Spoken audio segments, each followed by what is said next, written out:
Hey toy fans, Aaron here. Today taking a look at the 1997 release of the Power of the Force 2 Rebel Fleet Trooper. He came out on that green holo card as you're seeing here. Nice image of Darth Vader in the upper left corner. Got the Star Wars Power of the Force logo off to the right. Through the blister, a good look at the figure and the included accessories.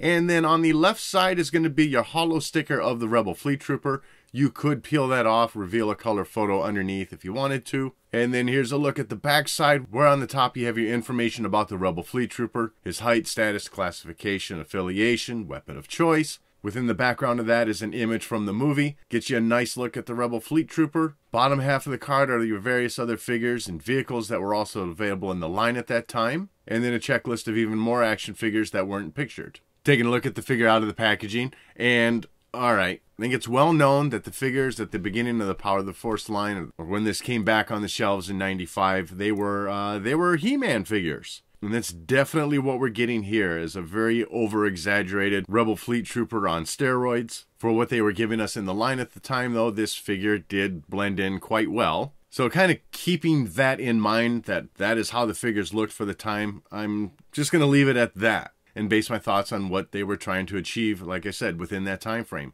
Going in for a closer look at the head and the helmet.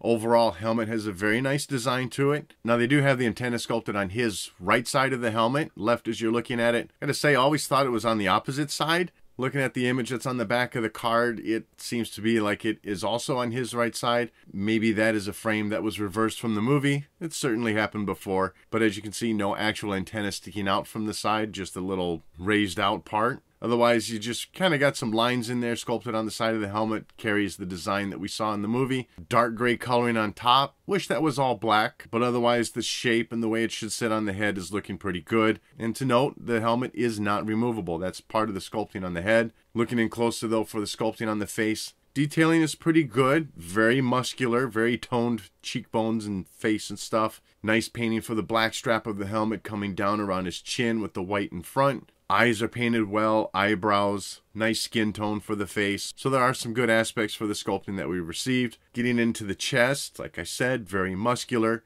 It appears to me that the arms and the center portion of the chest are molded in that light blue color plastic. And then it is the flesh tone of the hands and around the neck that's painted on. So that little bit of painting for the most part looking pretty good and pretty much staying where it needs to be. You have some nice wrinkles and folds sculpted in at the bends of the arm. Certainly make out some of the little muscle detailing that they were trying to get to show through. And same thing for the center portion of the chest. Muscles definitely coming through, but some various folds to kind of give that fabric a look of motion. The black vest is just this outer soft plastic shell. You could peel that off if you want. Slide the arms back, it comes right off. Obviously not quite appropriate without it. But I like that they did this rather than sculpting the vest within the plastic. Gives the figure some added dimension. And then within that vest, you got some pockets sculpted on each side, both at the middle and lower on the vest. As it swings around the backside, once again, you got a few lines sculpted in there to kind of show some stressing of the fabric. That's about all there is to say on that. And then getting around the waist, nice sculpting of the belt, good black painting for that, and also the silver buckle detailing looks good. Not quite accurate to how it looked on the character being more octagonal, but for this, it is what it is, and I'm quite alright with that. But like I said, I am impressed with the detailing that they did. The silver belt buckle looks good, and even the buckle detailing a little bit lower along the holster is a nice added touch, and everything's staying right where it needs to be. As it swings around the backside, you kind of see another silver buckle detail painted in, kind of sticking out from below the vest. Holster on his right side, not functional. That's just sculpted as part of the leg. And getting to the rest of the legs, the pants of the figure, certainly not accurate at all. I don't believe any of them had tan pants, and that's what we're getting here. Should have been a gray color. And later in the line, they eventually did fix that and actually gave us a really good release where you had a lot of leg articulation. You could get them to kneel down, but that's another figure. Back to the legs on this one though. For what we're getting, sculpting looks really good.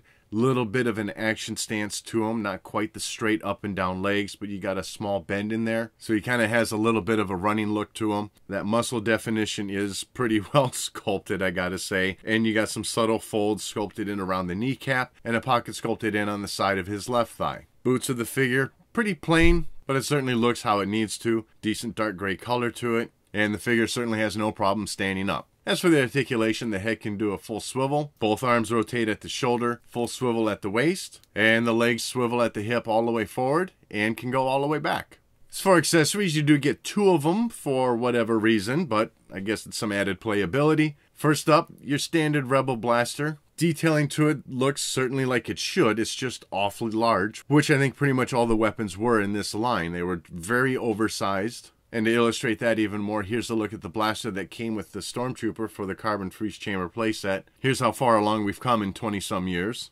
No additional paint application to it, but still some decent detailing within that sculpt. Fits well in his hand. And then on to the second accessory, which is just a smaller blaster. Basically looks like Han Solo's gun, or you could say Luke's. Either way, the sculpting and detailing to it is appropriate for how that weapon looks. Like I said, I don't think the Rebel troopers in the movie actually use this weapon, but I guess it's not the worst thing in the world that they included it. And of course, he has no problem holding that one. So overall, I think this was the first release of the Rebel Fleet Trooper as an action figure in the Star Wars line. Granted, the overly muscular sculpt on the figure certainly detracts from its looks. And to say it was an identifying piece of the Power of the Force 2 line back in 95 through 97, maybe 98. And the figures did eventually start to get more appropriate looking and even more appropriately scaled to one another. So for what this figure needed to be within the time it was released, it isn't horrible. Like I said, certainly not accurate with the tan pants. It should have been gray. I recall being excited for its release at the time, but certainly looking back at it now, it's definitely a tough figure to see. I think it's still worth picking up if, you know, you're a fan of the line, want it for the history. If you want an army build with some Rebel Fleet Troopers, there's certainly better releases that have come in the year since. So maybe just put this one farther back on your shelf. So that's going to wrap this one up. I'd love to know what your thoughts are on this figure in the comments section below.